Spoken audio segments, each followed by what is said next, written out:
오늘 말씀을 지나고 나면은 다음 주면은 스데반 집사님이 죽어요. 여러분 죽는다는 거에서 혹시 생각해 본 적 있으세요? 저는 원래 그러면 안 되지만 목사가 되기 전에 제가 자살을 2번인가를 한번 생각해 본 적이 있어요. 사람이 왜 자살을 할까요? 스스로 목숨을 왜 끊는다고 생각하십니까? 얼마나 어려우면, 얼마나 힘들면 그냥 목숨을 끊는 것으로 자기의 삶을 마감을 할까요? 근데 물론 그런 생각을 많이 해봅니다. 죽음 앞에서 사람은요, 다 어떻게 보면 자기를 내려놓게 되더라고요. 특히 이 LA에서 많은 사람들이 이렇게 사기를 당하고 돈을 잃어버리는 경우가 많거든요. 그러면 어떤 사람들은 자기가 암성으로 받아서 시한부로 살 수밖에 없다라는 그런 판정을 딱 받잖아요. 그러면 자기가 사기를 쳐서 남에게 피해를 입힌 사람을 찾아가는 사람들이 있어요. 그래서 내가 이제 얼마 있으면 죽게 됐는데 내가 너의 돈은 못 갚지만 나를 용서해 주라, 이렇게 하시는 분들이 많이 있더라고요. 그리고 시한부 선고를 받잖아요. 그러면 그 다음에는 내 주변에서 나와 힘들게 싸웠던 사람, 나랑 힘들게 어렵게 했던 사람들한테 다 가서 용서를 빌어요. 내가 그동안에 잘못했다. 그 이유가 뭐냐면 죽음 앞에서는 사실은 사람이 아무것도 남는 게 없거든요. 죽으면 다 끝인데 그 죽기 전에 사는 그 몇십 년 동안 그렇게 사람들과 힘들게 어렵게 관계를 맺으면서 살아가는 사람들이 많이 있다는 거예요. 근데 오늘 스데반 이 집사님이라는 분은 우리가 교회에서 직분자로 집사님이지만 이분은 어떻게 보면 사도들보다 더 위대하신 분이 될 수도 있어요. 왜냐하면 지금 자기가 잡혀왔는데, 다른 사람들의 모함에 의해서 잡혀왔는데 그 앞에서 내가 살고 싶은 마음이 없겠습니까? 근데 이분은 자기가 사는 것을 포기하고 거기 안에서도 또 복음을 전해요. 그리고 결국은 사람들이 그 당시에는 어떻게 죽였냐면 사람들이 길 한가운데 땅을 파놓고 그 안에다가 사람을 내려놔요. 그러면 모든 사람들이 이렇게 삥 둘러서 위에서, 그래서 돌로 던져서 자동으로 돌 무덤이 되는 거죠. 사람이 돌 맞아서 죽으면 거기 쓰러지게 되고 거기에 돌이 쌓이니까. 그래서 예전에는 사람들을 죽일 때, 그리고 우리가 알다시피 이 스데반 집사님이 돌아가시는 그 자리에 누가 있었냐면 우리가 알고 있었던 바울이 사울이었을 때, 예수님을 만나기 전에 사울이었을 때 이 돌 던지는 사람들이 안에 있었어요. 어저께 얼바인에서 공연이 있어서 어저께 홍범희 집사님이랑 저희 사모님이랑 같이 이제 합창단에서 활동을 하고 계셔갖고 거기를 갔다 왔는데, 거기 가서 제가 한 가지 어떤 전도사님을 만났어요. 그분이 얼마 전에 아프리카를 갔다 오셨거든요. 아프리카 선교를 한 달 동안 갔다 오셨는데 그분이 아프리카 갔다 와서 너무너무 마음이 아프셨다고 얘기하시더라고요. 그래서 왜 그러셨어요? 그랬더니 물론 이렇게 어느 정도 인정되고 알려진 데는 기업이나 나라들에서 정책적으로 사람들에게 잡도 만들어주고 되게 한대요. 근데 그 전도사님이 가셨던 곳은 아이들이, 우리가 그 예전에 혹시 그 동영상 기억나세요? 아이들이 물 길러 가는 거 5마일이나 10마일 정도를요, 물이 없어서 물을 길러 가기 위해서 여기에다가 물동이를 이고서 그 뙤양볕에다가 걸어가요. 그래서 가면 동물들이 먹는 물들이 있어요. 우물들인데, 고인물인데 동물들이 먹는 물들인데 그 물들을요 퍼갖고 와갖고 그거를 이렇게 먹는 사람들이 지금도 있대요. 아프리카에는 그동안에 수많은 NGO 단체에서 거의 한 3,300개 정도 우물을 팠대요. 근데 문제는 뭐냐면 우물을 파도 지역이 워낙 넓으니까는 우물의 혜택을 못 보는 지역에서는 여전히 아이들이 학교를 못 가고 그냥 맨발로 그 땅을 걸어서, 뜨거운 땅을 걸어서 2시간 걸어가서 물 한 동이 걸어와서 그걸 어깨에 짊어지고 또 다시 2시간을 걸어와야만 그 집안 아이들이, 식구들이 그 더러운 물을, 깨끗한 물도 아니고 그 더러운 물을 그냥 이렇게 내려놓으면 그 물이 나중에 어떻게 되냐면 이렇게 불순물들이 내려앉아요. 그러면 그 위에 있는 물만 떠먹는데요, 지금도. 근데 그 분이 가서 봤는데 너무너무, 제가 그 얘기 들으면서 여러분들 정말 행복하다. 수도만 틀면 물 나오죠. 근데 그 물도 우린 더럽다고 그러죠. 석회암 있다고 그러죠. 그러면서 어떻게 해요? 집집마다 정수기 달아놓고 살잖아요. 근데 이 시간에, 이 시대에 지금도 그렇게 근데 그 아이들이 그런 물을 먹다 보니까 어떻게 돼요?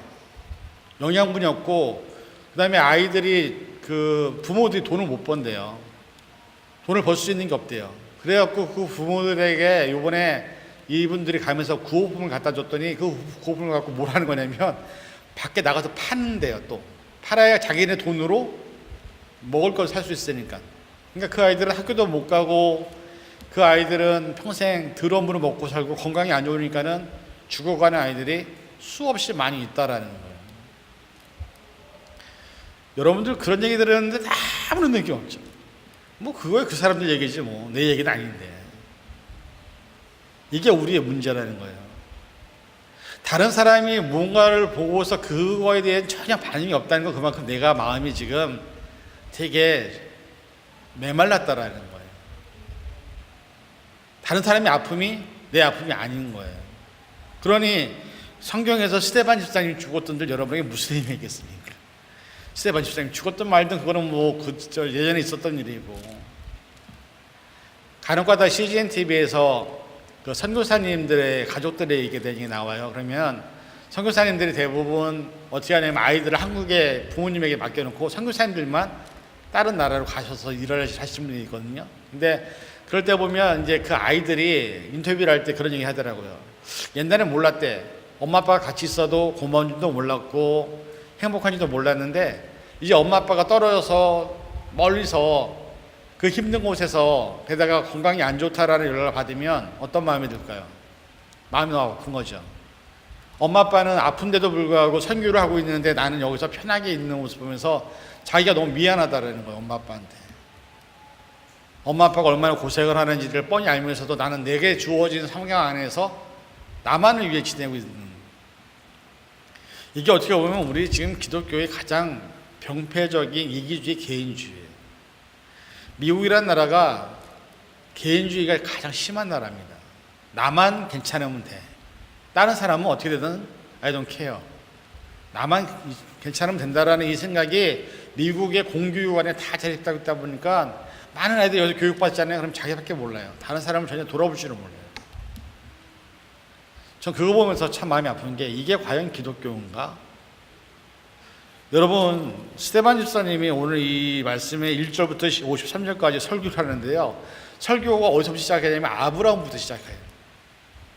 왜냐하면 스데반 집사님이 잡힌 이유가 뭐에 잡혔냐면 모세가 유대인 백성들에게 줬던 율법을 지금 스데반 집사님이 잘못했다라고 거짓 증언을 했기 때문에. 근데 이 모세부터 얘기하면 되는데 이 창세기부터 시작해서 아브라함부터 모세까지 쭉 끌고 내려오시는 거예요. 그 안에서 스데반 집사님이 지금 이제 설교를 하시는 건데요. 근데 중요한 건 뭐냐면 이 설교 후에 돌에 맞아 죽으세요. 여러분들이라면 내가 지금 현재 이후에 어떻게 될 것을 안다면 그걸 하시겠어요? 돌에 맞아 죽는데 하시겠어요? 여러분들 같으면? 근데 이분은 자기가 믿고 있는 진리가 정말 이들에게 필요하다는 것을 알려주기 위해서 꿋꿋하게 그거를 말씀을 하시고 결국은 순교를 당하시는, 저는 스데반 집사님의 모습 보면서 지금 이 시대에 이렇게 유명한 사람, 그러니까 용기 있는 사람이 있을까? 얼마 전에 뉴스에 타주인데 지금 기억이 안 나는데요. 베이커리를 하시는 분인데 어느 레즈비언이 자기의 결혼식 기념 케이크를 만들어 달라고 해갖고 케이크를 만들어 달라는데 케이크의 겉에는요 뭐 다른 색깔, 안에는 뭐 다른 색깔 이렇게 했고, 그 레즈비언 동성애자들이 원하는 게 그 상징이 무지개거든요. 근데 그런 색깔로 이렇게 케이크를 만들어 달라고 했어요. 근데 이분이 그 베이커리 하시는 분이 되게 독실한 크리스찬이에요. 그래서 나는 신앙의 내 믿음 안에서는 동성애자를 위한 내가 케이크를 만들 수 없다고 해서 거부를 했어요. 그래갖고 고소를 당했어요. 근데 지난번에 한번 그 일이 터졌는데 그 다음에 또 터진 거야, 이 일이. 그래서 뭐 제2, 2차 전쟁이라고 얘기를 하는데 저는 그 부분에서 그런 생각했어요. 내가 신앙 안에서 지키고자 하는 진리가 이거라고 얘기한다면 여기에 반하는 다른 진리가 들어올 때 그것을 거부하게 됐을 때 피해를 입고 그로 인해서 내가 손해를 보게 되면 과연 우리들은 그런 것들을 할 수 있을까? 여러분들이 믿고 있는 진리가 정말 진짜라고 믿어서 다른 사람이 이것이 아니라고 얘기할 때 거기에 대해서 그건 아니야라고 얘기할 수 있을까? 우리가 그런 용기가 우리에게 있을까요? 어떻게 보면 우리가 세상을 살아가면서 이 스데반 집사님의 모습을 보면서 저는 그런 생각합니다. 요즘에 이 시대에 정말로 용기 있게 하나님이 살아계시다고 자신 있게 얘기할 수 있는 사람이 몇 명이나 될까?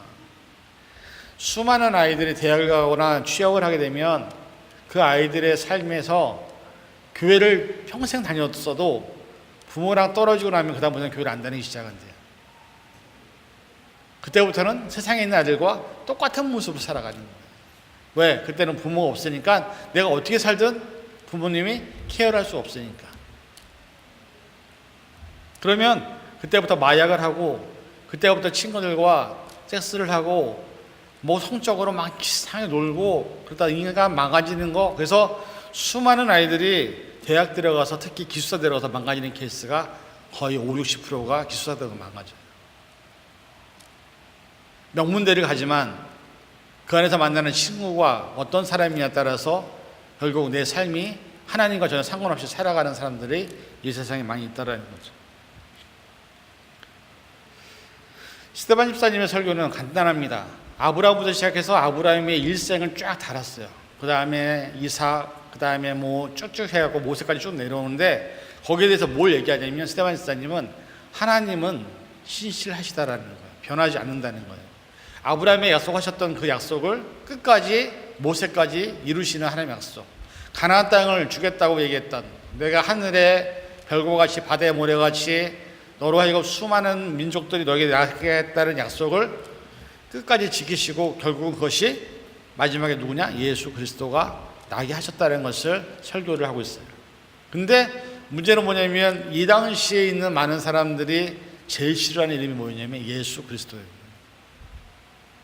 사람들이 싫어하는 이름을 자꾸 내세우고 얘기해 보세요. 그럼 사람들이 그 사람 죽이고 싶어요. 우리가 예수 그리스도가 과연 우리에게 그만한 가치가 있느냐? 저와 여러분에게 그만큼 내 목숨을 맡길 만한 그만한 정말로 이름의 가치가 있느냐? 여러분 스스로에게 물어보시기 바랍니다. 여러분, 자본주의 국가나 또 민주주의 국가나 되게 좋죠. 그러나 가장 안 좋은 게 뭐냐면 그 안에서는 신앙 자체가 올바로 잘할 수가 없어요. 기독교는 처음부터 시작해서 지금까지 박해 종교였어요.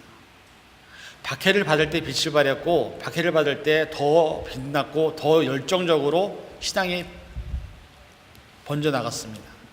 그런데 기독교가 로마로부터 공인되고 많은 사람들이 기독교가 인정될 때 그때 기독교는 타락과 몰락으로 나아가는 모습들을 역사를 통해서 보게 됩니다. 저와 여러분에게도 똑같은 모습입니다.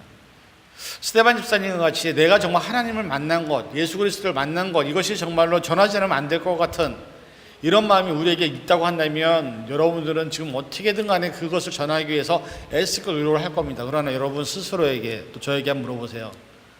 내가 지금 뭘 하고 있는가? 일주일 내내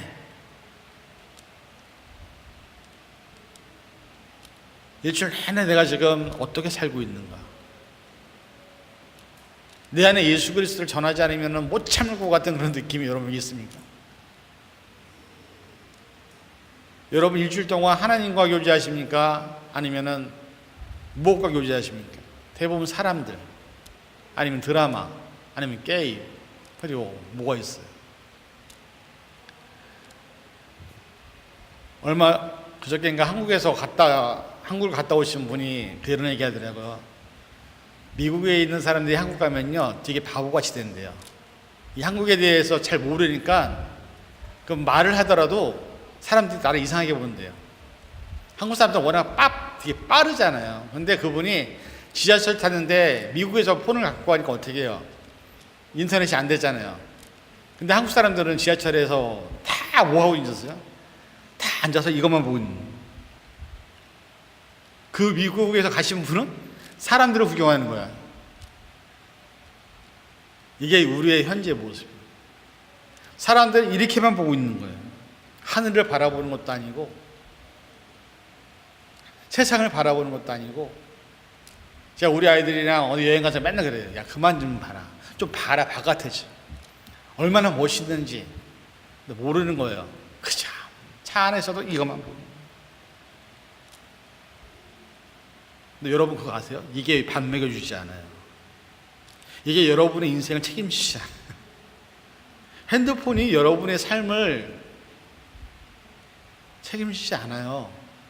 근데 모든 요즘의 젊은 친구들 그냥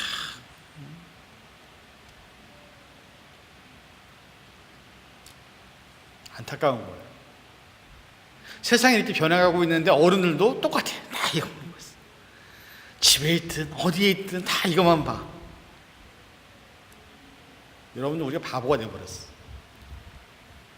핸드폰 내비게이션 없을 때 우리는 뭘 보고 다니냐면 지도책을 보고 다녔어요. 그래서 길을 보고서 어디 길에서 꺾어져야 되는 걸 알게 됐는데 이제는요 지도책도 거의 찾지도 힘들지만 핸드폰 내비게이션 없으면 어디를 못 가.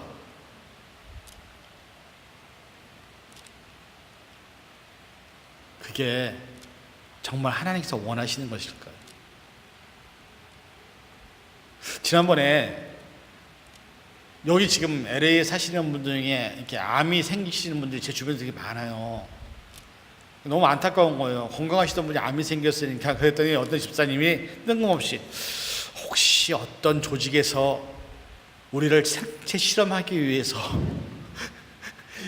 일부러 막 우리가 먹는 거에다 그렇게 해서 막 암 생기는 거 아니야? 막 이런 식으로 얘기를 하는데 제가 그 얘기를 듣고 뻗떡 하나 생각나는 게 뭐냐면 우리를 바보로 만들어야 우리를 통제하기 쉬우니까 누군가 이 핸드폰을 통해서 뭐 하는 거 아닌가라는 생각이 듭니다. 여러분 핸드폰 없으면 살 수 있어요? 그건 뭐예요? 이미 내가 중독됐다라는 거예요. 밖에 나가면 얼마나 멋있는 것이 많고 하나님 만드신 세상이 있는데 그 세상을 바라보지 못하고 핸드폰 안에서 있는 내 세상을 살고 있는 거예요. 여러분 살면서 하늘 바라본 적 있으세요? 하늘의 별과 하늘의 달을 이렇게 바라보면서 내 자신에 대해서 생각해 본 적 있으세요?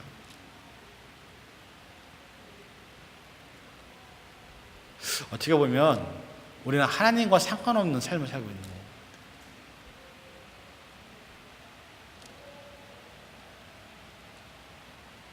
스테반 집사님이 외쳤던 것은 어떻게 보면 지금 우리가 외칠 거와는 좀 다른 것 같아요. 제 생각에는. 여러분 안에 이 스테반 집사님이 외쳤던 아브라함부터 모세까지 이 역사를 통틀어서 뭐라고 얘기하냐면 하나님은 처음부터 지금까지 우리와 함께 계셨다라는 거예요. 그리고 예수 그리스도를 통해서 너희를 구원하셨다. 그런데 문제는 뭐냐면 너희들은 유대인들이 오랫동안 메시아를 기다렸거든요. 몇천 년 동안 기다렸어요. 근데 이 몇천 년 동안 기다렸던 이 메시아를 이 사람들이 뭘 했어요? 못 박아 죽였어요. 왜? 자기들이 갖고 있는 권력과 자기들이 누리고 있는 베네핏을 빼앗기기 싫어서. 근데 저는요 이것이 지금 우리에게 적용이 된다면 똑같을 것 같아요. 여러분들 누리고 있는 것들을 누릴 수 있는 것들을 만약에 못 누리게 하면 여러분 어떨 것 같아요? 화날 것 같지 않아요? 제가 요번에 페이스북을 봤는데요. 거기서 어떤 광고가 나오는데 신기하더라고요. 여기에 팔찌를 차야 되잖아요. 보셨어요 여러분들? 팔찌를 차면 여기에 핸드폰이 떠요. 이 피부 표면에. 그래서 여기서 핸드폰으로 다 메시지도 보낼 수 있고 전화도 걸 수 있고 이렇게 돼 있어요. 그래서 핸드폰을 갖고 다니지 않아도 이 팔찌만 있으면 이 팔찌랑 핸드폰이 커넥트 돼갖고 물속에 들어가서도 물에서 나와서 이 팔찌만 흔들면 여기에 핸드폰이 딱 화면이 딱 떠요. 그래서 여기서 다 할 수 있어요. 굳이 핸드폰을 내가 들고 다니지 않아도 되는.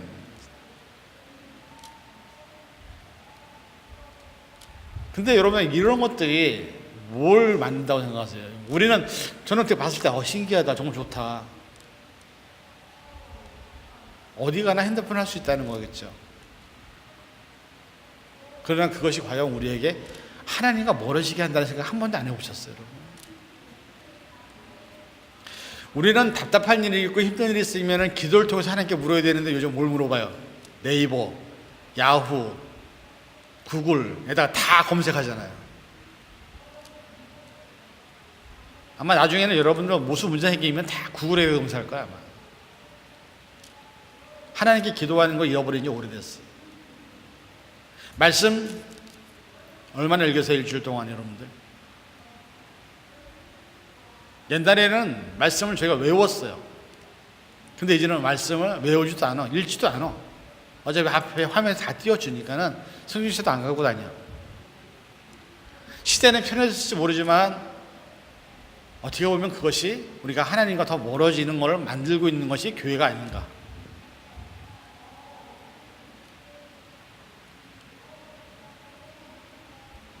핸드폰 없이 못 산다고 하는 건 제가 보기에는요, 중독이에요. 여러분들 병원 가셔야 돼요, 제가 보기에. 왜 그런지 아세요? 많은 분들이 술 없이 못 살아요. 술 중독 걸리시는 분들은 술 없이 못 산다고 그러잖아요. 핸드폰 없이 못 산다고 얘기하는 분들은 병원 가셔야 돼요. 병원에 가보세요. 성경에서 하나님에 대한 말씀을 증거하면서 많은 선지자들이 제일 많이 외쳤던 게 뭔지 아십니까? 우상 숭배였어. 우상이 뭔지 아십니까? 하나님보다 더 사랑하는 모든 게 우상이에요. 하나님보다 내가 갖고 있는 돈을 더 사랑하는 게 우상이고요. 하나님보다 내 자녀가 더 우선이면 그것도 우상이고요. 하나님보다 내 부모가 더 우선이면 우상이고요. 하나님보다 내가 살아가는 세상의 모든 것들 다 우상이에요. 옛날에 우상은 그냥 형상으로 만드는 거였지만 지금은 우상이 눈에 보이지 않는 내 욕심, 내가 바라고 원하는 것, 내가 꿈꾸는 것, 그것이 하나님보다 더 중요하다고 생각하면 이미 그건 우상이 돼버린 거예요. 근데 하나님이 십계명에서 뭐라고 말씀하시냐면 제일 첫 번째 뭐냐면 너는 나 외에 다른 신을 내게 있게 말지니라. 그러니까 우상 숭배를 제일 싫어하셨어요. 근데 지금은 수많은 사람들이 우상이 되어버렸어요.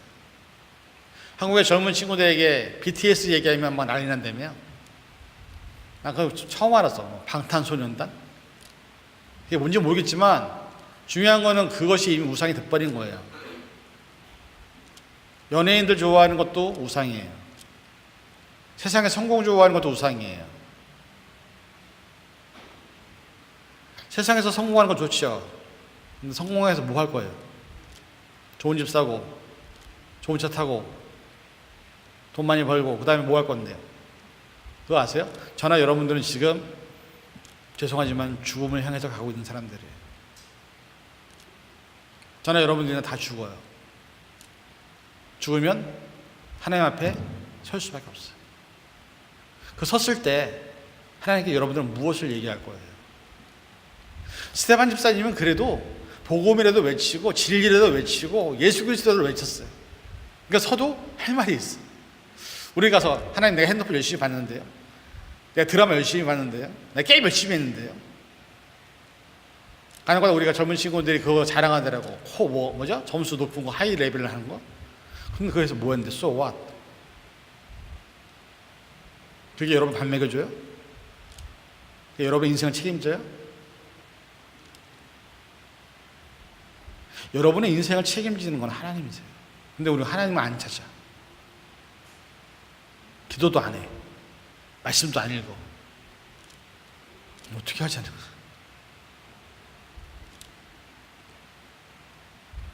어떤 분들은 죽음을 각오하고 설교를 하고 어떤 분들은 죽을 수밖에 없는데도 불구하고 성경책을 찾으려고 성경을 써서 다니고 어떤 분들은 걸리면 죽는데도 불구하고 기도하다가 걸려서 죽고 있는 이 상황에서 우리들은 뭐 하고 있는 거예요 지금 여기서.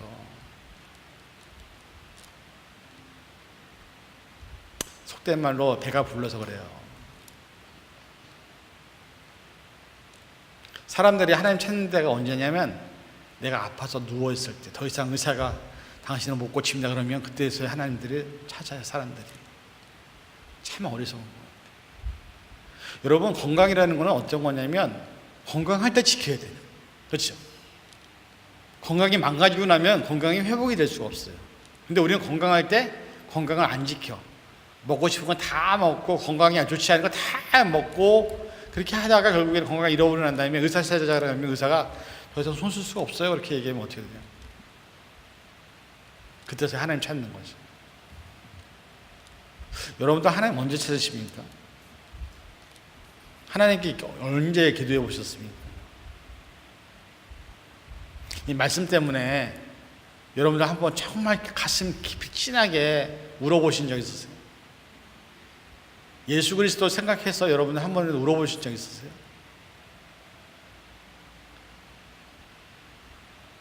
설교 내용을 준비를 아무리 많이 했어도 뭐 여러분이 그걸 안 받아들이는데 제가 그걸 어떻게 하겠어요? 근데 그 모습이 지금 스데반 집사가 이 유대인들이 했던 거 똑같은 거예요. 왜? 유대인들 예수님을 인정을 안 하니까, 하나님을 인정 안 하니까 답답한 거예요. 그럼 뭐예요? 저같이 당신들이 잘못했다고 얘기하는 거예요. 그럼 어떻게 해요? 잘못했다니까 어떻게 해요? 가만히 냅둬요? 죽여야지. 신앙 안에서도 어떻게 보면 이런 얘기들을 올바로 해줘야 되는데 많은 목사님들이 그냥 교인들이 원하고 바라는 얘기만 해줘요. 여러분, 하나님 없이 우리 살 수 없는 사람들이에요. 근데 문제는 우리가 그걸 인식을 못한다니까요. 하나님이 없으면 우리는, 여러분 지금 은혜인 가운데 있는 거예요. 그거 아세요? 하나님이 오늘 이 시간 내 숨을 멈추게 해보신다면 어떨 것 같아요? 우리는 지금 당장 저와 여러분은 이 자리에 못 있어요. 죽은 존재가 돼버리는 거예요. 뇌에 산소가 3분만 공급이 안 돼보세요. 어떻게 되는지 아세요? 뇌가 죽습니다. 실제로 그렇게 수많은 사람들이 죽어가고 있는 중에서 우리는 살고 있는 사람들이에요. 이 세상에 수많은 사람들이 사고를 당하고 원치 않는 질병을 얻고, 누군가는 가난하고, 누군가는 굶어 죽고, 누군가는 전쟁으로 죽고, 누군가는 막 총 맞아 죽고 있는 상황에서 우리는 살고 있는 사람들. 근데 그들 속에서도 우리는 살아있는 것에 대한 은혜를, 감사를 몰라요. 그게 왜 감사한 건지? 당연한 거니까. 그러나 내 인생이 바로 내일, 앞으로 몇 시간, 몇 분 후에 어떻게 될지 여러분 혹시 아십니까? 여러분의 미래를 혹시 아세요? 아시는 분 저한테 한번 얘기 좀 해줘보세요. 나는 솔직히 지금 12시 다 돼가는데 12시 반에 내가 어떻게 될지 다 몰라요, 솔직히 말해서. 그래서 저는 이 시간이 내게 주신 마지막 시간이에요. 우리 인생이 그래요. 여러분 병원 가서 누워있는 분들한테 물어보세요. 누가 아파서 누워있고 싶은 사람이 몇 명이나 있나 병원에? 아무도 없어요.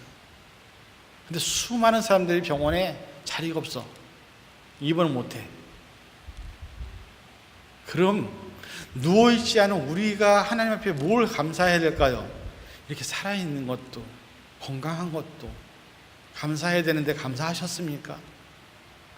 이게 얼마나 큰 은혜인지를 여러분 알고 계십니까?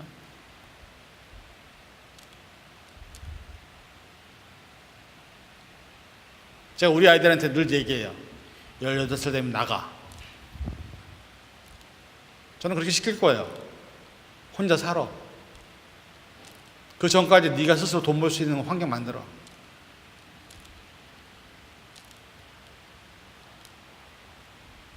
미국은 합법적인 거예요. 18살 되면 분리시킬 수 있어요. 혼자 살아. 돈도 혼자 벌고 공부도 혼자 하고. 그래야 세상이 얼마나 무섭고 얼마나 힘든지 알죠. 부모님들이 끌기고 있어봐야 그 아이들 아무것도 몰라요. 가서 집세도 내보고 돈도 없어서 홈리스 생활도 한번 해보고 해야 자기가 누리고 있는 것이 얼마나 좋은 건지 알죠. 근데 그거 아세요? 성경에 나와 있는 많은 사람들의 삶이 다 이민자들의 삶이었어요. 하나님이 그렇게 훈련시키셨어요. 너가 살고 있는 곳에서 떠나. 내가 가라는 곳에서 가봐. 그리고 거기서 하나님이 계속 훈련을 시키세요. 저는 무조건 우리 아이들 18살 되면 다 내보낼 거예요. 중요한 건 저와 여러분들이 하나님 없이 살 수 없다는 것을 깨달아야 된다. 스데반이 얘기하는 건 그거예요. 니네가 아무리 잘나도 예수님이 없으니 너희는 구원받을 수 없어. 하나님의 은혜가 아니었다면 너희는 이렇게 살 수가 없어. 끝까지 고개 뻣뻣하게 굴고 그 말 안 따랐을 때 어떻게 됐어요? 이스라엘 다 망했잖아요. 그래서 하나님이 다른 나라 포로로 보내시고 다 흩어져 버리셔서 이스라엘 나라란 세상에 없었던 적도 있었어요. 결과가 그거예요. 하나님 인정 안 하면 흐트러 버리세요. 그 대표적인 사건이 뭐예요? 바벨탑 사건. 하나님 인정 안 하면 하나님 흐트러 버리세요. 그거 당하기 전에 하나님 인정하고 하나님께 돌아가는 거예요. 예수 그리스도를 통해서. 그게 스데반 집사님이 오늘 우리에게 하고 싶은 말. 제가 여러분에게 드리고 싶은 말도 여러분의 인생 여러분이 책임 못 져요. 죄송하지만. 여러분이 아프면 여러분의 부모님이 여러분 대신 아파줄 수도 없고 여러분의 부모님이 아파도 여러분들이 대신 아파줄 수가 없어요. 여러분의 인생은 하나님이 책임지셔야 돼요. 그 하나님을 찾지 않고 여러분들이 살 수 있다고 얘기 한번 살아보세요. 저 안 말리겠습니다. 그러나 결과는 책임 못 집니다. 핸드폰이 여러분 인생 책임지지 않아요. 게임이 여러분 인생 책임지지 않아요. 하나님이 여러분의 인생을 책임지시는 거예요. 그걸 잃어버리면 여러분 인생은 이미 끝난 거예요. 하나님의 은혜로 여기까지 온 거예요. 깨달으시고 예수 그리스도라는 이름, 예수님의 이름으로 기도할 때 우리의 모든 것들을 이루어 주시겠다고 하셨던 예수님 말씀처럼 저는 여러분들 예수님 안에서 회복되고 하나님 안에 있기를 간절히 부탁을 드립니다. 그래서 하나님이 여러분들을 지키시고 하나님이 여러분의 가정을 지키고 하나님이 여러분의 가족을 지키고 하나님이 여러분의 삶을 지키기를 주님의 이름으로 간절히 축원을 드립니다. 기도하겠습니다. 사랑해 주님, 세상을 살아가면서 우리는 너무나 세상 것들에 많은 것들을 포커스하고 의지합니다. 그러나 그 모든 것들이 나의 삶을 책임지지 않습니다. 하나님만이 나의 삶을 붙드시는 줄 우리는 믿습니다. 성경에 수많은 사람들이 하나님을 통해서 살았고 하나님으로부터 공급을 받았습니다. 우리는 우리의 생명이 하나님께서 거두어 가시면 아무것도 아닌데 내게 주어진 안에서 아직도 하나님을 인정하지 않고 살아가는 우리의 모습이 있습니다. 용서해 주시고 이제부터라도 하나님을 인정하고 그 신실하신 하나님께서 지금까지 나와 함께 하신 것처럼 앞으로 내 삶에도 함께 하실 것을 믿고 하나님께 기도함으로 하나님과 동행하는 삶을 살아갈 수 있도록 축복하여 주시옵소서. 모든 것 감사드리며 예수님의 이름으로 간절히 기도하옵나이다.